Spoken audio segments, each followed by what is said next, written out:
And we're going to start now. So the first collection we have, I think you might be on the Twitch chat right now, is ST41814's collection. I'm a huge fan of this collection. I like to collect maquettes and smaller statues. I'm a big fan of the arrangement that he's got and how he laid it all out. This is definitely one of my favorite collections. His collection and my collection are very similar, probably within 80% of the same items. So let's get into a couple of the makeups. So a lot of his stuff is the Sideshow collectibles, followed by Hot Toys. They generally sell through the same website. Other stuff that they have are the Gentle Giant statues, or the maquettes, which have been now purchased by Diamond Select. So they're the same ones. And then his reason for collecting is really amazing. He likes to focus on very specific iconic scenes and stories. So he likes to recreate them and really bring out that detail. So what do I mean? I mean, like, just looking at this scene, he has clearly Hoth here. Very beautiful. His posing, some of the best work I've seen. I actually am going to invite him over when all this craziness is done, and he's going to hopefully help me do a lot of the posing for my collection. But the top panel, you can see a lot of the anime look from the Mara Jade from the Extended Universe, an anime look from a TIE pilot, and you have Ahsoka carrying... someone's going to have to help me with the baby Jabba the Hutt. Wasn't Zero. But in the backpack from the animated show. And then... They call them Stinky a lot. Stinky, correct. I don't remember the rest of the name. But, you know, the Vader series, I have the book over here, where, Luke's given his dad a tie, or Leia's given the hug. Those are beautiful pieces from Gentle Giant, and I've always been a fan of that stuff. Looking on, here's a lot more of the focus. So a lot of us collect, and we're going to get on to Chris's collection in the next section, but a lot of us collect the costumes that we make, right? We like to see ourselves as action figures, and in this case, he is a shore trooper, so he's definitely got a couple of those pieces there. But, the Luke scene in handcuffs, and then Vader reviewing the lightsaber, just beautiful. And then a couple of the other statues that are here. Rada the Huttlet, thank you so much for that. Between the groupings of each individual piece, it's just lovely. One of my favorite statues in this scene is actually the one right here, which is Dooku and Ventress. It was a very good statue that came out. Now, you didn't probably catch it, but the one of Luke hanging from Cloud City after just being defeated was hanging from his ceiling. That was the one that really drew my eye, looking at that. Like, just one picture, and the thing I looked at was, oh, hey, I need to see the Luke hanging from the ceiling. But near to dear to Chris here, but you can see a lot of the snowtroopers that he's got well staged with the E-Web repeaters. It's a very nice arrangement. And then the animated look. I'm a huge fan of the animated look that came out from the original Clone Wars. And you can see them here with Han Solo blasting out the panel. You have Leia next to R2, and then you have Luke getting sucked in by the Denoga. So it's a very cool set. And a lot of my statues come to these, so I don't have to cover these twice. So it's really great to see the same likes with another collector. Here's some specific scenes that he's got set up, which are just amazing. That I don't have anything close to this in any of mine. I just collect the statue, but to really look at the scene and recreate that scene is really great. Then you got the 501st with Commander Rex or Captain Rex here. You got some bigger Lego sets. This is one of the larger Millennium Falcon sets. We'll see this again later in some of our other panelists, but just Tim, that's the original one. Yeah, the original UCS. Yep, Not the that is not the recently. such a great Lego that came out. I think I talked to him and mentioned that we're going to try to get it LED lit up because I know that there's a couple packages now from Brickheads and various other Lego groups that you can do. But just fun to put together. My only downside I'd say with this collection, and I think I talked to him about it, is dusting. Right, dusting Legos is almost impossible, but just dusting the entire set takes a lot of time and energy, and I think that's any collection at this point. Can of pressure air, Yeah, like their keyboards. yeah, it does not get Legos though, and that's I think I'm gonna ask Dan about dusting his Legos. But another gentle giant here on the left of Boba Fett with the carbonite, just classic. And then back to the scenes that he's got with Obi-Wan Kenobi and Luke Skywalker with the land speeder, and then of course the iconic scene on the Falcon with Han Solo, C-3PO, R2, and Chewie. Just beautiful scenes. It's the little pieces that get me from the blast helmet and the droid in the back. The training droid. It's so nice. It's just great to see. So I'm really glad that he could take me through this. He had me work on a lot on my R2KT, which is Albin's droid named after his daughter. I picked up this at Celebration 2017. I know that isn't the year it came out, but I found a shop there that was selling it, and I started to put some of my R2KT patches along with it. I still want this Gentle Giant, which is the animated look, riding a dewback. It is. I have one of the original ones, but it's one of my favorite sculpts that I had. But then you can see a lot more of his collection in the larger statues in the back. Here's a little closer up there. He has one of the life-sized Yodas from Sideshow. The hair, I haven't actually taken it out of the box yet. I just moved, so that's half the problem I have is just getting the displays to set some of these up, and then to support the weight of some of these statues, because you can't just drop it on a calyx or some kind of IKEA furniture. You need to either have it on the floor or on a better base. So it's a lot of planning and a lot of work. So just beautiful pieces. So now we're going to get to Chris's collection. This is one of my favorite collections. I've geeked out with him at Celebration looking at these. I'm excited to go through these. So I think everything snowy and Snowtrooper related is pretty much your collection right now. And you might have a couple other things. Thank you so much for letting me be part of the panel. Yes, so I have what you'd pretty much call a Snowtrooper focus. And it's not limited. It's not restricted to any one particular type of item. I pretty much got myself, I painted myself into the corner of, I'm going to get everything I can, which is both awesome and very devastating to my finances at the same time. And one thing I've learned is that, although Snowtrooper items are in a relative sense not as, expansive as, like, say, Vader or Stormtrooper, regular Stormtrooper, any of the popular characters of the franchise. The double-edged sword is that a lot of those items end up actually being, rare in some occasions.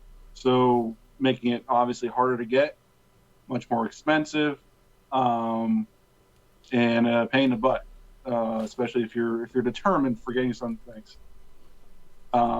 What got me into this was I was 501st Legion back in, I got official in 2009 with a Snowtrooper costume, and it started ever since there. You can go to the video if you want to move on. And actually, I hit my 11-year mark yesterday with a Legion. Happy anniversary. It was a kind of a gradual thing. It wasn't like I started out like I want to collect everything Snowtrooper related. It was just like I fell in love with the character more as time went on, pretty much, and it kind of just grew from there. So what you're seeing here is I don't have any grandiose displays like the previous collection, unfortunately, because I'm in a small townhouse. That will change in the future.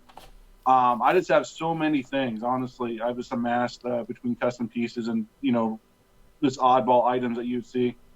Obviously, there I got the full Gentle Giant collection there, mini busts, some original melted snow in ground from Finse, Norway, where we just were in March. The teddy bears up there were wedding gifts from a member in Japan who makes teddy bears, and that was a really kind gift for me and my wife. And but yeah, no, I just wanted to do a little short video so you can see that I have a lot more than what you're going to see in the next following slides. So you can move on to the next one if you'd like, please. So one of the few things that is rare in this realm of things is obviously production items. It is a dream of mine to eventually be able to say, oh, I own a screen used helmet, or one of the random vacuum form COD pieces I've seen in other people's private collection that was from production never used, something like that. But that's like, you're talking, like the last screen used helmet I remember being sold from prop stores 2012. It was like 225 grand. And I'm like, I will never be able to afford that in my lifetime. But I got a few things here. Dead Center is actually a more recent acquisition. I was reluctant to put it on this slide originally due to the nature of how it became to be. Pretty much, long story short, is that it wasn't intended to be released by production in any capacity. However, it is after a long time of trying to verify its existence as being legitimate. I finally went directly to the source who verified it was legit. And it is production. That is a production. It's a copy. It's not an original piece, but it's the only copy in existence that I'm aware of outside of the original artist files. So it was just a test piece for designing the First Order Snowtrooper. To the right of that is how you can't really see it in this photo too well, but it's a call sheet from Empire Strikes Back. It is an actual production used call sheet. It's the first one I found. They have a bunch in the prop store. You go looking through them. You can spend all day trying to read through them all. But this is the very first call sheet I found that actually specifically talks about snowtroopers for the production. And it is kind of interesting. It kind of confirms that they were originally called verbatim snowtroopers in the production time frame. And I believe this one was from one of the Wampa attack during that time, during one of those days, or some of the Wampa scenes. But yeah, it's just a neat piece to have. It's a little piece of the history of the production that involves snowtroopers. And on the left side of the screen is a storyboard.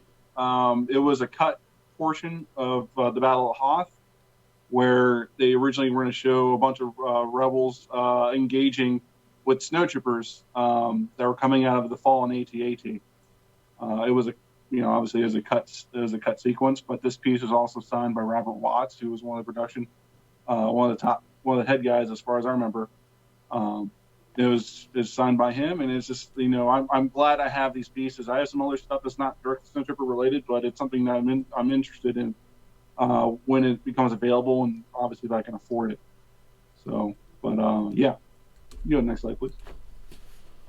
This has been a very expensive venture right here, vintage and prototype. Prototype stuff I'm still building. Obviously, I only have 2 examples here, but the vintage stuff is a very big community right now.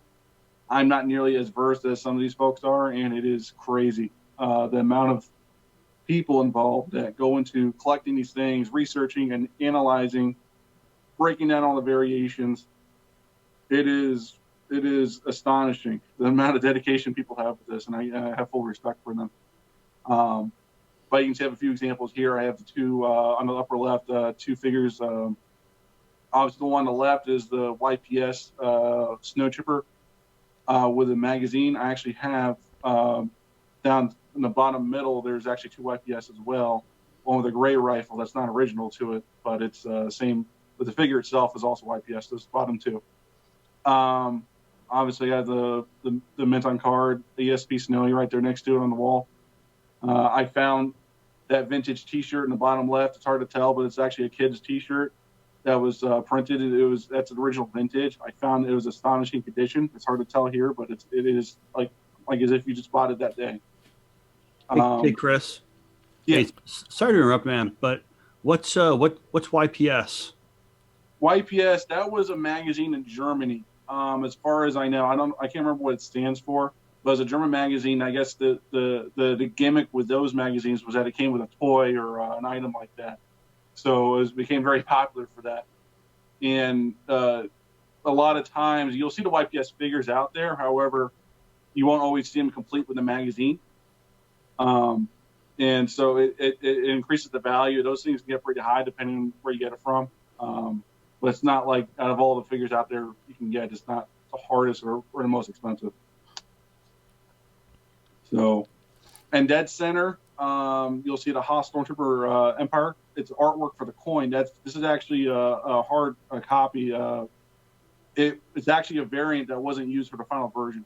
This came strictly from, I believe, one of the Kenner executives. So what you're seeing there is not the final coin artwork. It's very slightly different, not terribly noticeable unless you have them side by side, but it is a variant piece of the artwork. So that's a copy I have, a print of it. And obviously to the right-hand side, I have some variants. You see the one on the left with the giant missile rocket launcher kind of thing. That thing was never actually produced, but this was one of the prototypes that were made. And you'll see the bottom right was a promotional image for it. And upper right is, it's funny because, the original Snowtrooper figures I put out were like a mixed mash of the regular Snowtrooper and then the Snowtrooper Commander. So it's kind of annoyance to me as a guy who's all about accuracy. Always saying like, oh, this is a Commander chest plate on a regular Snowy. Oh, he's a backpack upside down. It's just kind of frustrating. But I always call that a Commander prototype, but it was listed as a Snowtrooper. That's actually not a prototype, but it's a first shot figure. So, yeah, vintage and prototype. It's a beast. That's all I can say about it. It's a beast if you're going to get into it. I'm sure these guys might be well aware of.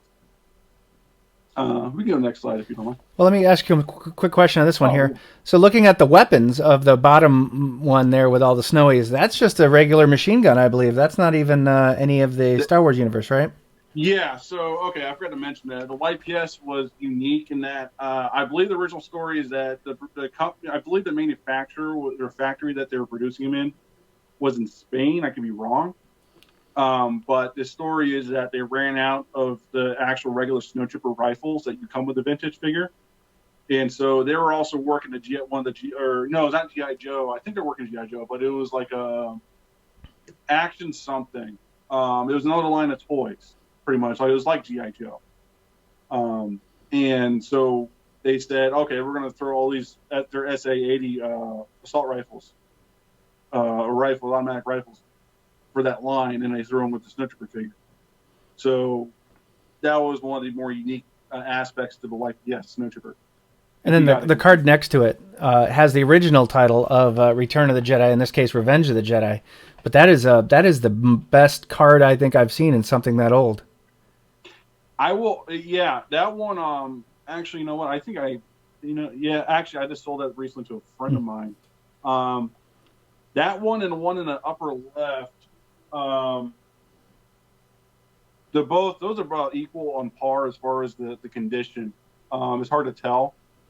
Obviously, the one upper left has a hole punch in it, but both look like you just walked into a Target and bought them today or something, which is kind of insane when you think about how old these things are. Incredible. And yeah, so the bottom right, Revenge of the Sith, that was it was an Admiral Akbar offer, Revenge of the Sith offer card. Amazing. So those are pretty hard to come by too, as far as I don't see very many of them. No, that's what drew my eye on this picture here. So let's I'll move on here. Okay, no worries. Yeah, I can talk all day about this stuff. Yeah. So my niche within a niche of collecting, as you see here, the vintage bootlegs is something I got very into recently, and I'm very proud of what I got in such a short time frame. I will tell you that some of these figures are very unique and interesting, and the bootleg collecting community is very small. It's very, very small compared to the vintage stuff. And one thing I had to learn was that, just because it's a bootleg doesn't mean it's quote a bootleg in the terms of the collecting world. There's certain requirements. It's like it's not like some dude on eBay was just making figures and selling them one at a time. They considered in this realm of collecting to consider a bootleg to be, a quote bootleg, in the sense that these were produced by a factory in another country, and that it was done on a more mass scale, and such that because at the time a lot of these countries didn't have access to these figures, the regular Kenner line, and so that kind of, I guess, pushed these countries, these people, to manufacture them in mass. And so what you see at the bottom four is a family photo in the top middle there, from left to right. The one that looks like a post-apocalyptic action figure, that is from Brazil. It is called a from model Trem. That thing is like a heavy paperweight. The body is like a hard. I originally thought it was a metal cast torso, but it's like a heavy dense resin. The arms are metal. I believe are lead actually. So, but it has a very unique look to it. And I actually got that one because it looked just like it does there. There's one's a better condition, but I love the way that thing looked. It just has a nice character to it. The center two figures right here, obviously left and looks more like a traditional Kenner snowtrooper. However, you'll notice that the cod piece is painted black. That's like a good sign that it's not original. But the center ones are from Turkey, the Uze Cavalieri line. Standard on the left, and you got obviously the more infamous Blue Stars.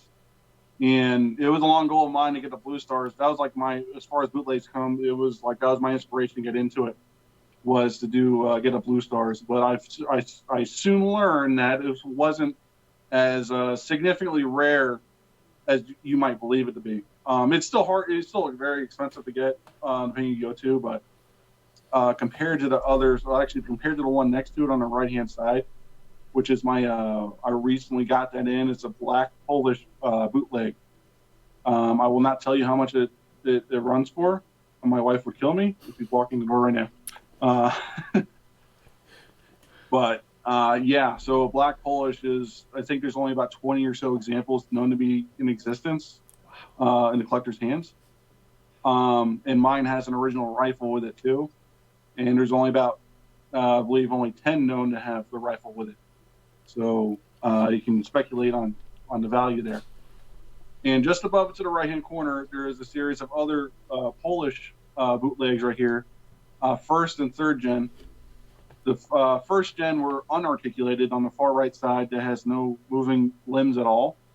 And then the ones next to it on the left are actually the third gen. One's missing an arm and one leg fell off. So, but it was a combo deal, so I couldn't complain. And then on the far left, sorry. On the far left side of the Mexican bootlegs, these are from the early '90s, and I didn't take them out of the package because they're still sealed, and yeah, so it's a very niche thing. So I'm sorry, I can go to the next slide. I can talk all day about this stuff. The custom stuff. This is where I spent a lot more money on because it's everywhere. You'll see I have the painted helmet right there on the left-hand side. I have the Mavic Crom Uze custom snowtrooper, which is pretty nice paint job. I always like that. Psychedelic snowtrooper. And then a handful of those bottom right figures, like the custom card backs. I mean, I can go all day talking about this stuff. I think the most significant stuff, though, is like for my wedding, our wedding cake, I had a snowtrooper actually molded in that whatever gum material I forgot to use for it, and I saved whatever survived of the snowtrooper.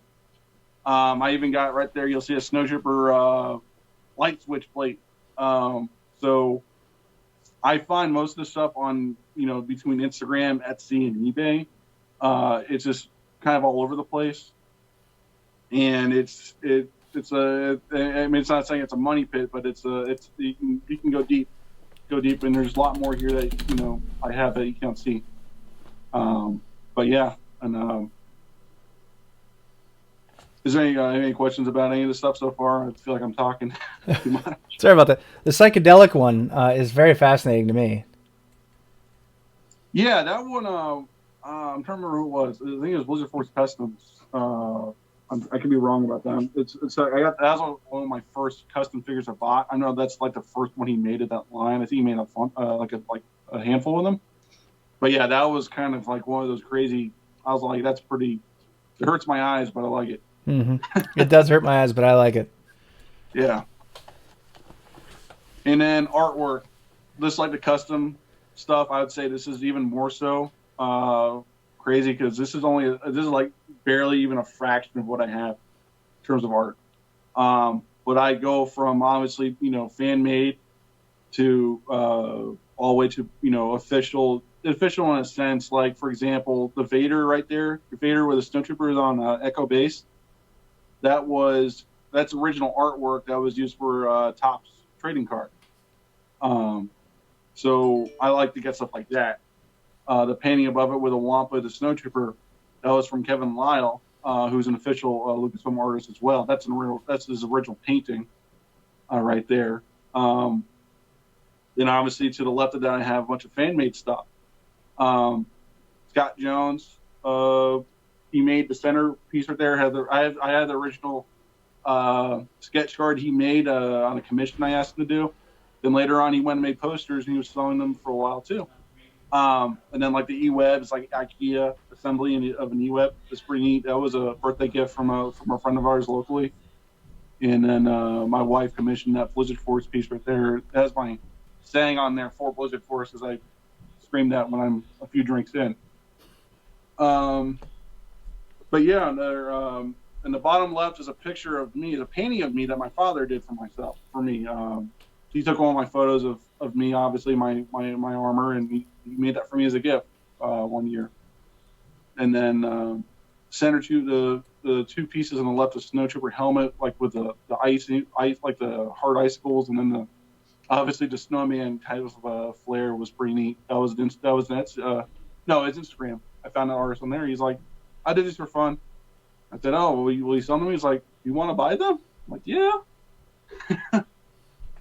And then the upper left is actually my very first drawing. I at a convention, I found an artist and said, will you draw me? He's like, yeah, sure, I'll take a picture.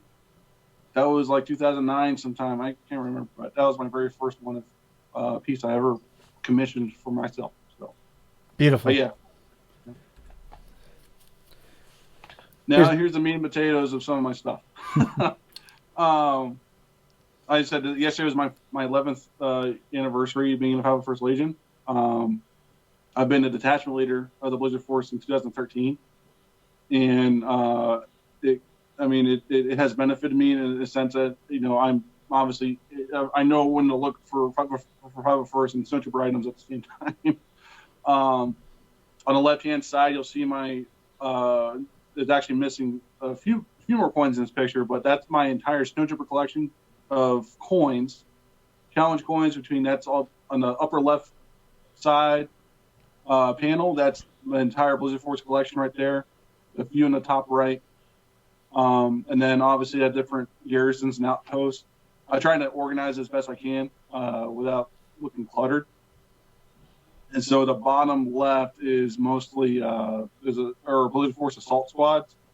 Some miscellaneous coins. I have a bunch of personal duo coins. Folks, I have a lot of coins, and I am extremely grateful for because a lot of these guys will just send me coins sometimes, and I'll offer trades or buy them, but I get a lot of support in this realm of the collecting because these folks really are folks are also equally as passionate about Snowtroopers as I am, but they'll come out and say, hey, I'm doing a personal coin or I'm doing a whatever. Say, here, take this. And I'll be like, oh, thank you so much. And I sincerely, I feel bad sometimes. I really appreciate it. But a lot of those guys in the coin collecting world are also very, very proactive and very hardcore about it. The bottom center, obviously, part of the image is getting cut out here from the laptop, but that is my mostly complete in this picture of my Blizzard Force detachment patch collection.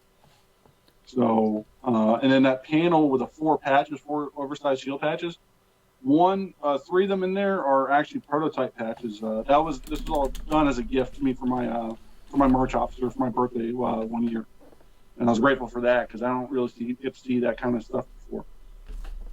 And then top middle is obviously our attachment logo, one of our logos that was done by Woodchuck some years ago. And if you guys don't know who Woodchuck is, he's a very, very, very talented wood maker. Does a lot of blasters for folks around the world. Very skilled and he's a very cool character if you ever get a chance to meet him. So he did that for me. And then you'll see me here on the right hand side with Julian Glover. We did a detachment, honorary detachment presentation to him. I believe it was 2016 in Grand Rapids, Michigan. And that's Eric on the left side with us too, also in this Snowtrooper commander. And so we gave him a plaque, gave him a shirt. We did it was a really cool thing that we did. I really enjoyed it. Unfortunately, I guess Julian, if you guys were paying attention, he recently did an auction for a lot of the stuff, and I saw the shirt that we gave him being posted up there. So I was like, you know what, I'm going to try and get this as much as I really wanted to have it back in our collection, in our hands, because I felt it was necessary to be in our control instead of some random person's closet. And so it was the first time I ever bought a shirt twice, and one more expensive after. But yeah, I got that shirt in not too long ago. He actually signed it twice for some reason. And but yeah, this is my first stuff. I mean, it's most of my stuff right here, not everything. It's a beautiful collection. Thank you for sharing, Chris. Any questions we'll ask at the end? I know that came up in chat, but we're going to continue on here. Actually, I'm sorry, you got one more. Yep, I'll go this really quick. Yeah, so part of my passion involves researching and analysis of the costume. I've been very adamant about trying to find everything I can about it, production-wise. And you'll see my 2009. That's my very first Snowtrooper costume. I was kind of awkward looking in there compared to now. And obviously that's me on the right hand side. Currently, that's us in Finland, Norway, where they filmed Hoth. But I spent, I looked for the original parts for the costume. You'll see that little grouping right here. You have the Ur 500 soundboard, it's a German sound mixer. They use those little knobs for the Greedley on the chest plate, as pictured on the bottom left. It's cut off, but there's also the ab plate on the original costume. They used a thermostat, dishwasher thermostat. And that's my lame claim to fame right here, is that I spent 9 years looking for that stupid thing. Looked at all the wrong things for the first 5 years, I realized. And found 4 of them in South Africa, of all places. And it was the story getting him to us was a little hectic, and it took over almost 2 months, I believe. That was scary. And then on the bottom, going across left to right, that strap, that's actually from a hard hat. There's a little cut off on the bottom there, but the bottom right is a red hard hat. It's a Jeep. It's a British like the cable workers helmet, and that strap is used. It's also cut off here, but it's also used in one of the traveling exhibit Snowtrooper suit. Use that as the chin strap. So it's my passion. It's what I do, and if anyone wants to see more of it, they probably reach out to me and follow me in my collection. Fantastic. Thank you so much, Chris. Super appreciate it. All right, Dave. Sorry, David. We're up with you. Here's a video of yours. This is one of my favorite videos because I've never actually seen this. Yeah, so the idea here is that the transport actually clips on and will pick up the ATOT. And if you do it right, the ATOT doesn't fall onto the floor in a million pieces. I was going to say, that's a heavy Lego already. And I retrofitted our turbo tank so that it would work with that, except I'm not a Lego engineer. And I actually, when the turbo tank fell down the stairs, it actually snapped one of the axles going across the front. And that was the first time in my life I had to go back to Lego and say, I broke a piece. Would you please send me another one? All right. Yeah. Sorry, let me... there we go. Another video here. Yep. My I have two boys. We started watching the Clone Wars TV show, so we have a lot of Lego from the Clone Wars, and we would, of course, like you saw with ATOT, we would take them and zoom them around the house and fire little plastic darts at each other and generally make a mess that we would spend 3 times as long picking up after. Oh, look at that tank. The assault tank? Yep. Beautiful. You can see like the droid tanks there. Some of them are like you actually see 3 different generations of them and how they've just changed and morphed over time, which is part of just what fascinates me. Now, I know you gave me a lot of pictures, so I did cut a couple of these out, but I used some of my favorites. Yep. The one on the left is incredible because, Episode 1, Naboo, I don't think I've ever seen it, and I was just excited to see it in your collection. Yeah, this was just a great set because if you see where the back engine compartment is, you see the 2 black engines coming out, and of course there's the little spinny engine with the tail that spins. If you open up those 2 doors, they're actually engine pieces that will come out or that you can take out, and then the center cockpit comes out and you attach it to it like a little mini sub. That is awesome. Now, I have the same Republic gunship over there, but I have different stickers. Mine has a Salacious Crumb on it, but yours does not. Which sticker is that one? Yeah, that's it's the Twilight Dancing Girl. Yeah. Yeah, and of course we're getting all this ready, and my son reminded me that we do have the Salacious Crumb sticker still. So I am confident that at some point in the future I'll pick up a couple of replacement pieces so we can switch it off. Sorry about the one on the left, but yep. So again, you can see on the turbo tank here where my failed Lego engineering was to put that piece in so we could pick it up with a gunship. And the picture above it is Darth Maul's Starfighter, his original Lego Starfighter from Episode 1, and that was just I always enjoyed that ship because it was just so different. Mm-hmm. Yeah, that's why I put it in this deck. Is I just loved looking at it. That it's so great. So, so. Okay, so since Chris was talking about Hoth, the 3 AT-ATs here are all different. If you look at the picture on the top, the one all the way over to the right was the oldest one, and the building construction has really changed over time, and just how the things like just the cockpit is put together. You can like the original one, there's only room for an AT-AT commander or General Veers in it, and then over on the left, this is the new 2020 AT-AT. You can see they found a way to cram 3 figures in there. That's great. And I love your whole Hoth playset. It's just great to look at. Yep. Okay, yep. And these are so on the right, that's more of the original droid army battle tank, and the tan one on the left is a little bit newer. But again, just the way the way they changed. I mean, the Lego building has just become so cool. It's so much more detailed. I mean, they're constantly making new parts, and not just the little spring-loaded stuff that fires, but just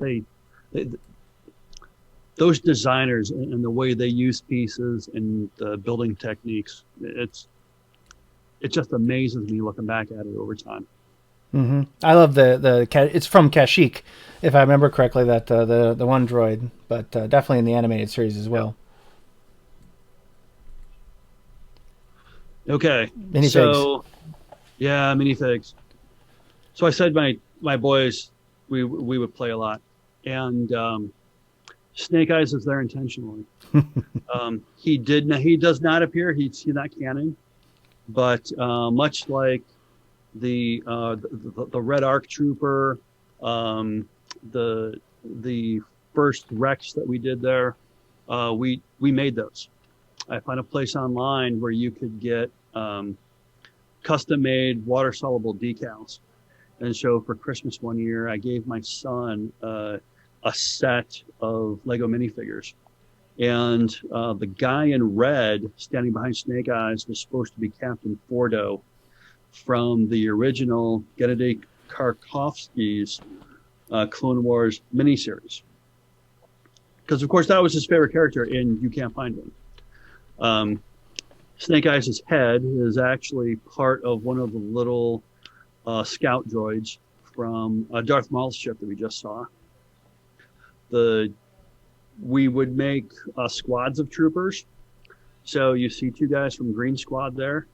I bought a pack of the Toy Story Army Men Lego figures, ripped off their arms, and pulled the leg pieces apart. So we had Green Squad.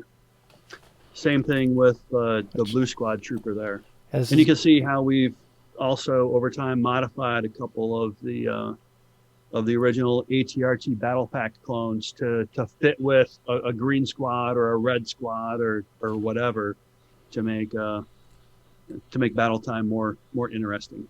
I love that you made your own squad because that's just great. All right. Well, thank you, sir. Now, also, one quick question I had for you, actually. I mean, you really do this to play with them. Like, you're actually using them as toys. I mean, that's just fantastic because that's what they're supposed to be used for. Oh, absolutely. So my youngest son, when we would play, his big thing was that every few minutes we would have to take a coffee break. And everyone had to stop. We had to land somewhere. We would actually have a little Lego campsite, if you will.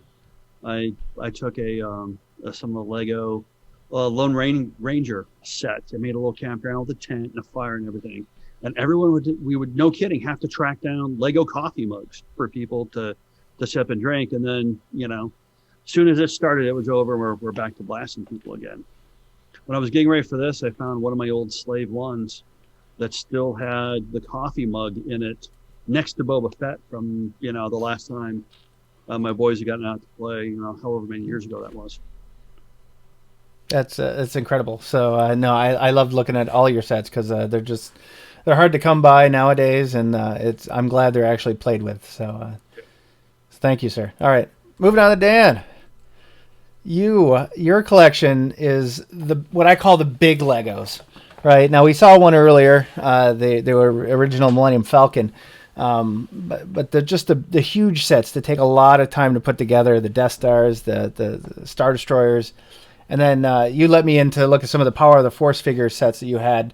And then just like you and Dave, you like to play with them. Like you actually pose them. You take inventive photos with them. Like it's nice to see. So let's take a quick run at this. Here's your first one you gave me earlier. Yeah. This is so the Star Destroyer is actually the original 2002 release, and my wife and I, Amanda, had to put it back together right before taking this photo because it is sort of held together with children's wishes and hopes and dreams. It looks great. It doesn't move very well. I have taken it to display it at a few events, but it's always a little nerve-wracking. The Super Star Destroyer on the bottom is one of the one they released mid 2000s. And then the Falcon up there is actually that's the second edition, the re-release. So that one was fun. Took a long time to build, but it was fun. I completely sympathize with some guy I saw on Facebook who dropped his. That would have been devastating. I've dropped my Star Destroyer too. I have mine in my box over here, and it's all in pieces. So I didn't have time to get it together for this, but I'm glad to look at yours. So I want to put LEDs in mine, do the upgrade. It can be tough to do that. I mean, I think it's worth it, but they're not always meant to fit where they're supposed to go. You know, where the light designer thinks they should go. Mm-hmm. So now the lights, were they a light kit you picked up? Yeah. So they were roughly designed for the ships that they're on, and then you sort of have to finagle because not everything. You know, like with the Super Star Destroyer, I had to change some stuff around to make it work with how I have it set up. So here's a close up of the minifigs. It's beautiful to look at, and you do a great job keeping it clean because dust is always a problem with Legos. Yeah, I don't know how we end up with these shots without dust because they're certainly dusty. I mean, you weren't kidding. Dusting Legos is horrible. You would think that compressed air would work, and it really doesn't. Mm-hmm. It just sort of like you get this gunk in between the little dots that just does not come out. Agreed.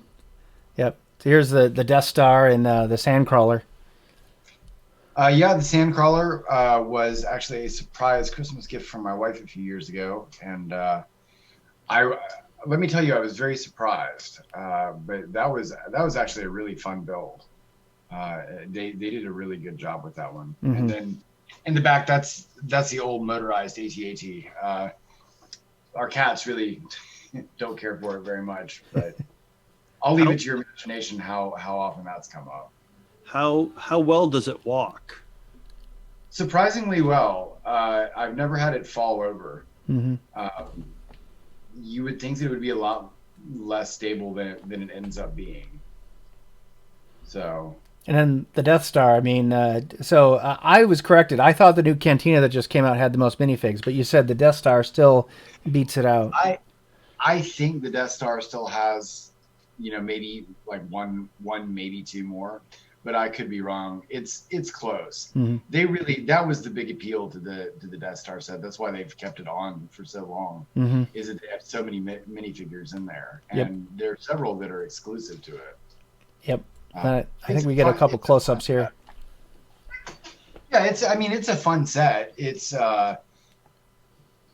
it's heavy, so you got to be careful what you put it on. And some close-ups of the droids, because I don't see a lot of droid sets, so I think this was one of the ones, especially a Gonk droid. Yeah, that was another big reason to do the Sandcrawler. It had some of the exclusive figures. The only irritating thing to me is that the Jawas are so short that the legs aren't segmented, so you can't bend them. I know that's a small complaint, but if you're trying to pose anybody, not being able to bend them at the waist ends up being a little more difficult. There is I don't know if you can see it, there's a treadwell off to the right. Mm-hmm. I've never seen one of those before either. Mm-mm. No, never. So the ship up at the top is the original release of that. Mm-hmm. Then there's a Cantina that I really liked until they came out with one that was like 28 times bigger. And then the shuttle is the collector series one that they had out a few years back. That has gone to a number of conventions that we've done it. That thing is really durable. I don't know if you could get it apart if you wanted to. Nice. I have the smaller version of that when they re-released it. So yeah, that's really really nice. Now we're getting to some of the other pre-lit stuff that you have. Yeah. So this is sort of a mishmash of the Ewok Village. It was the collector series, and then the indoor bunker was released really early. The cool feature that it has is the little panels pop off when you hit those vents on the top. Oh, that's so funny. Yeah, and apparently in this one, Wicket decided to, or whoever the flying Ewok is, decided to fall down. I swear, there's not a good way to keep that one up. No, gravity always wins. It really does. Mm-hmm. Here's some of your Power of the Force ones. Yeah, so this is a collection that I started when I was a kid. When I got into Star Wars, it was sort of like this desert of nothingness. There was a couple books, but the Zahn books were about it. It was either that or you go back and you read the old stuff like Splinter of the Mind's Eye. And so this was where, these were the figures that we had. And as a kid, it was a lot more fun to collect these as an adult looking at them, I think the most distinctive feature is that everybody looks completely ripped. You know, like they're gonna just tear your arms off. And I love that they did that with like every single figure. Like the Darth Vader figure just looks like he doesn't need the Force. He's just gonna throw you through a wall. You know, it's fantastic. Definitely. Swole Wars. Yep. It's just more kind of random shots. The one cool thing they did, the Jawas on the bottom right have this little clear panel on the top of their head. So when the light came through, it made the eyes light up. Oh, and cool. if you're a kid, that's pretty awesome. Definitely. If you're an adult, that's pretty awesome too. All right. Now I'm going to get to my collection. Now I took a lot of pictures, but I'm just going to cut to the Funko because I get made of a lot of fun by Mr. Dan Brown there for having a lot of Funko. So overall, I have 524 of Star Wars Funko Pops. Overall, I have 1,668, so I'm going to probably liquidate some of those. I wanted the world record of Funko Pops, but unfortunately the gentleman in Winchester, Virginia, who is not far from me, has about 5,000, so I'm never going to make it. But here's some of the artwork I have in my basement. I'm a big fan of the 501st. You can see I've had a couple of people sign some of my comic books. I was a barge supporter, so I was excited to buy a barge when I got it. Now the figures, of course, have gone up in price because of the barge, but these are also the Power of the Force figures that you have, just a little more on that end. I'm a big fan of Master Replicas. Now, they were before the Black Series came out from Hasbro. So these were the original lightsaber creators. This one is an Episode 1 Obi-Wan Kenobi. Just a beautiful piece. The thing is heavy as heck. You know, it could definitely be used as a weapon without any kind of blade in it, but it's more meant for display. And then here's a couple of my other pieces. I love Count Dooku. I'm so glad to be in Garrison Tyrannus that I get to find some of his pieces. He's now becoming a little more harder to find because he's dead and all. But these the Bantha Rider that I had is from Gentle Giant from a very long time ago, but it's one of my favorite pieces. I'm glad they're bringing out another Bantha for the Mandalorian. Here's like a wider shot of some of my Gentle Giants that you saw earlier. And these are the first 3 bobbleheads I got in the original Star Wars fan club in 1997. So if that doesn't tell you how old some of this stuff is. But this started me on this is my Grail wall. So these are the expensive ones. Anything that's usually more than 75. I think Qui-Gon is still he's the top row, third over from the right. He's running about 700. Captain Rex there at the end is running about 400. So they definitely are increased in deal. And then I have anybody who signed anything here. So you can see I had Jeremy Bullock sign one. So there's a couple of good signed ones there. Ashley Eckstein, she was lovely at Celebration 2019 in Chicago. And then the largest pop I have, I do have Thrawn. Thrawn's a good one. Largest pop I have is this one here, The Child. It is considered life-size. They only made 2 life-size pops. One was Baby Groot, and the other was the Child. And here is the rest of my wall. This is an original poster from 1977 that I've somehow kept in decent order. It is a Series C, so it's not as collectible. But you can see that this is where I get to keep most of my Funko Pops in boxes. Jason, one of our previous presenter, has a really good way of presenting them. But that's always the challenge I have. Here's a kind of a more heads-on look at it. And I try to group them. The more rare ones are the blue ones that you'll see. Anytime they do a reprint, like I think they did 7 Porgs. And I have 6 of them, so I'm missing one that's a flocked with its mouth open, its wings out. So, they're working that. Same thing now. I will say that they definitely are milking Baby Yoda or the Child. I think there's now like 17 pops of him, so they know where their stuff should go. So here's some of my 10-inch ones. We have Dio, some of the Movie Magic ones. There's a Porg there. It's a little hard to see, but the Stormtrooper. We have both Boba Fett's from the 10-inch set. So it's a fun collection that I have. So that's it in a nutshell. Let's go for any questions. I apologize. I think we only have 2 minutes left. So hopefully, if there's some question in chat, you got the speed round for my stuff. And that's funny. We all give Dan heck for being a Cowboys fan because I'm originally a Giants fan. But Oh, well, I think I saw a question up earlier about puzzle Lay's pieces. potato chip. Yeah, that's interesting. So, thanks for that. Thanks for that, Joe. Yeah, puzzle pieces found in a Lay's potato chip bag in the late '90s, early 2000s. You hold them up to light, see them. The full picture. I've got the special piece they offered through the mail. Any idea if it's worth anything? I have no idea. I don't collect that stuff.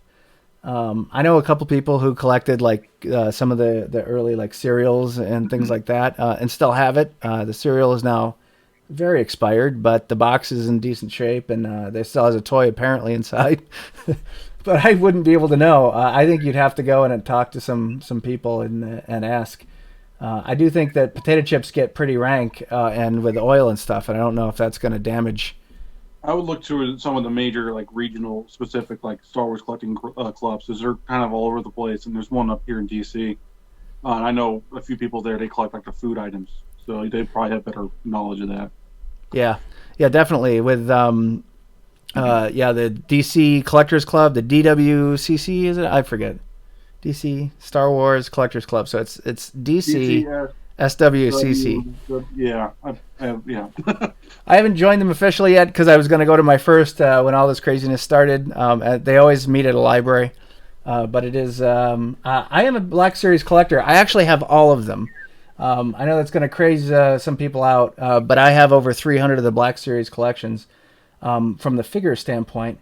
I just have no idea how to display that many of them. So that is a challenge for me. But yeah, because they get pricey. I'll tell you a secret. I know I got to go here because we have another panel in 2 minutes. But for me, it was using the Target app with the recent Black Series that came out from Target. They were selling for $50 on eBay. But if you went into the Target app and said notify me every time it's in stock, eventually one time you'll eventually hit the button and it'll go in your cart, and then you'll actually get it through an order process. Nice. Store exclusives, it depends on the store. Target is very difficult, but all the bots are starting to get really troublesome. Doesn't matter what it's on. The worst ones for me are Walgreens for Funko because they put them in the crates that ship with shampoo. So there's a hot chance that you're going to go buy the Funko and the box is completely damaged beyond any recognition. But Walgreens is a bad one. All the rest are pretty good. I don't mind them, but like I said, it's hard to get chances on some of these. I was lucky. The first time I ever won a Funko lottery was all of the Celebration. I got all 5 in my cart and checked out. And I got all Celebration stickers. So yeah, that was like the first time that the stars aligned that's ever happened. Usually it's just 1 or 2, and then I have to ask my friend. But Target is a challenge. Yeah, with their stocking. But Walgreens, it's the quality and the condition.